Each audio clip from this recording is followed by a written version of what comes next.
Fala galera, beleza? Aqui é o Lucas Maurício e eu tô de volta. O tema do vídeo de hoje é justamente a reforma da Previdência. O que será que vai acontecer se a reforma da Previdência não for aprovada? Será que o Brasil vai quebrar? Na verdade, eu queria te falar que o Brasil já quebrou. O Brasil já é aquele paciente no leito de morte, no hospital, respirando com a ajuda de aparelhos, e se ninguém fizer nada, esses aparelhos serão desligados. Mas afinal, por que essa reforma da Previdência é tão importante e por que a gente precisa começar com ela? É sobre isso que eu vou tratar aqui nesse vídeo. Ah, Lucas, a gente não poderia começar cortando, em vez dos direitos dos trabalhadores através da Previdência, não poderia começar cortando aqueles ultrassalários de alguns funcionários públicos, especialmente federais, como por exemplo deputados, senadores, juízes, desembargadores? Bom, isso poderia até ajudar, mas eu vou te mostrar que, apesar de ser uma medida muito popular, essa de cortar o salário, né, dos senadores, deputados, juízes, etc., essa não é a prioridade. Repara nessa imagem aqui. Aqui você vê um gráfico da evolução ao longo do tempo, aí desde 2009 até 2018, das despesas da União, ou seja, quanto o governo federal gasta. Você vê no eixo vertical em bilhões de reais e no eixo horizontal, como já falei, a evolução ao longo do tempo a partir lá de 2009. Repara que a maioria das linhas, cada linha dessa é um tipo de gasto. Então a gente tem previdência, pessoal, custo social, custeio social, né, custeio administrativo, investimentos e por aí vai. Repara que a grande maioria dessas linhas, se não quase todas, né, exceto a previdência, elas estão praticamente uma linha reta horizontal. O que isso quer dizer? Quer dizer que passados os anos, passado o tempo, o custo com essas despesas tem se mantido mais ou menos ali constantes, ou pelo menos estáveis. Por outro lado, a previdência ela sobe e sobe num ritmo acelerado, acima de todas as outras. E se você fizer uma continha aí, você vai ver que o gasto com a previdência ele é maior do que a soma de todos os outros, exceto o custo com pessoal. O custo com pessoal seria justamente aquele que eu falei no início do vídeo, que é justamente o salário, né, dos servidores. E repara que apesar de ser muito alto, 314 bilhões de reais por ano, né, nesse ano de 2018, o ano passado, o da Previdência ainda é quase o dobro desse custo. Mas Lucas, a gente não poderia atacar de repente duas frentes ou mais ao mesmo tempo? Ou seja, ataca lá a Previdência com a reforma da Previdência e também faz um tipo de reforma de custos de pessoal? Ou seja, dá uma podada aí, dá uma cortada no salário dessa galera? Não. Quem foca em muitas coisas de uma vez só acaba não fazendo nada direito. Então vamos primeiro atacar a prioridade número 1, que é a Previdência, e você viu que a Previdência é importante porque ela é o maior custo. Depois a gente vai atacando os outros, a não ser que surjam outras despesas aí no meio que sejam justamente maiores que essa despesa de pessoal. Então a gente acha que está combinado de que a reforma da Previdência é algo importante. Mas você deve estar se perguntando, será que é realmente necessário fazer a reforma da Previdência? Porque apesar de gastar muito, de repente o governo ele está positivo, ele está com saldo positivo.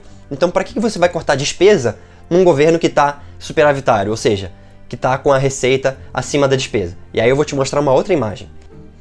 Essa imagem aqui é o resultado primário, em bilhões de reais, ou seja, no eixo vertical, de novo, a gente tem em bilhões de reais, e no eixo horizontal a gente tem a evolução ao longo do tempo. Dessa vez começando lá em 2006 e avançando até agora esse ano, 2019. Como é que você interpreta esse gráfico? Muito simples. Tem essa linha, não tem uma linha horizontal? Tudo que está acima dessa linha e que está em azul quer dizer saldo positivo. Ou seja, é como se, imagina que você recebe R$2.000 e as suas despesas são de R$1.000 por mês. Ou seja, todo mês você fecha no positivo R$1.000. Muito bom, você é superavitário, você tem um superávit. Por outro lado, quando a gente está abaixo dessa linha horizontal, a gente está nessa cor aqui vermelha, representada em vermelho, e quer dizer basicamente, comparando aí com as suas finanças, que você receberia, por exemplo, R$2.000 e você gasta por mês R$2.500, R$3.000. Ou seja, você está no negativo. Um ponto importante aí de você perceber é que aonde cruza, ou seja, onde o gráfico deixa de ser azul e passa a ser vermelho, é justamente no finalzinho aí de 2014, se eu não me engano, novembro ou dezembro de 2014, que foi a primeira vez em que a gente deixou de ter um superávit primário e passou a ter um déficit. Ou seja, a gente tinha um saldo positivo no banco e a partir daí a gente virou devedor. E aí você talvez possa me questionar, ué, mas eu tô sabendo que os bancos, as empresas, elas têm dívidas bilionárias justamente com a Previdência. E que se eles pagarem, a gente talvez não precise nem fazer reforma da Previdência. E vou te mostrar de novo que não é muito bem por aí. Repara aqui nessa tabela. É uma evolução da dívida da Previdência de 2008 a 2018. E aí você vai vendo, né? Começa lá em aproximadamente 175 bilhões de reais e termina 2018 ali com aproximadamente 477 bilhões de reais. Mas uma coisa que você tem que perceber é, primeiro, essa dívida não é só de bancos e empresas, de empresas privadas. Essa dívida é de bancos, é de empresas tanto públicas quanto privadas, ou seja, o próprio Estado devendo para o próprio Estado e, pior ainda, também é dívida de estados e municípios com o governo federal. Ou seja, de novo, o próprio Estado está devendo para o Estado. Então, mesmo que a gente fosse capaz de fazer toda essa galera pagar a dívida que tinha lá acumulada em 2018, vai dar aí 477 bilhões. Mas repara que eu te falei que só esse ano de 2018, a dívida com a Previdência, ou seja, a despesa com a Previdência, era de 582 bilhões. Ou seja, mesmo que todo mundo pagasse a dívida lá com a Previdência, de 470 e poucos bilhões, ainda faltariam 105 bilhões de reais aproximadamente. Ou seja, ainda ia faltar essa dívida, ia rolar esse problema, esse déficit ia rolar para o ano seguinte, que é agora 2019, junto com todas as despesas que 2019 já vai ter com a Previdência.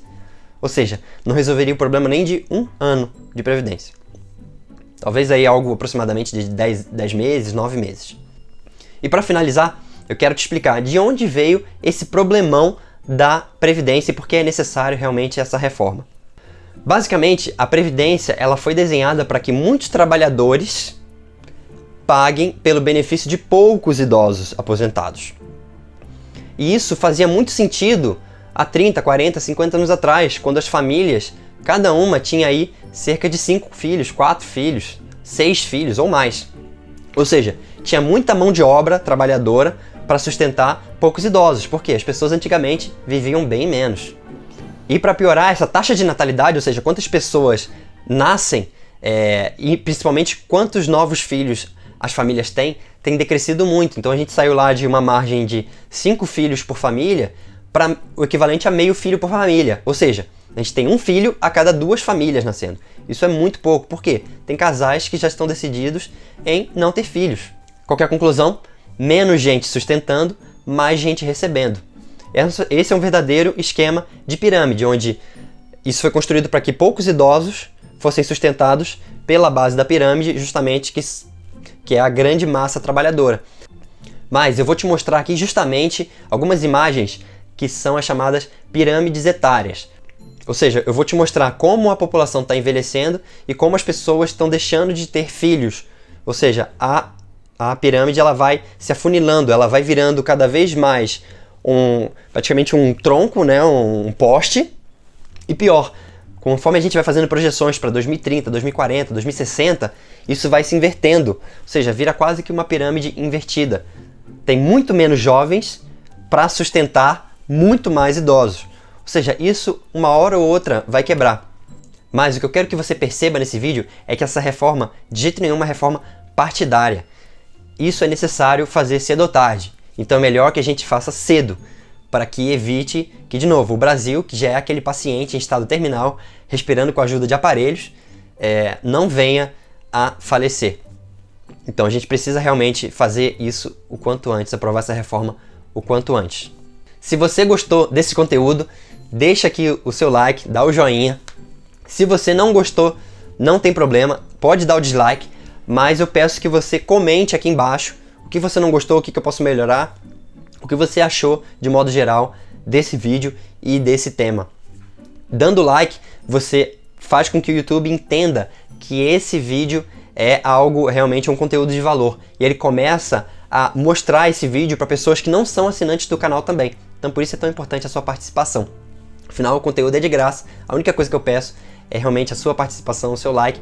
Se inscreva se você ainda não é inscrito e ativa o sininho para você sempre receber as novidades aqui do canal. A gente vai começar a ter muito mais vídeos e já tem muito vídeo postado. Então, talvez esse seja o seu primeiro vídeo aqui. Seja muito bem-vindo. Tem aí, acho que 70, 80 vídeos para você assistir sobre mentalidade, sobre investimentos e sobre finanças. E alguns sobre a influência da política, assim como esse vídeo, nas finanças também. beleza? Então, é isso que eu tinha para falar hoje. Um abraço e até o próximo vídeo.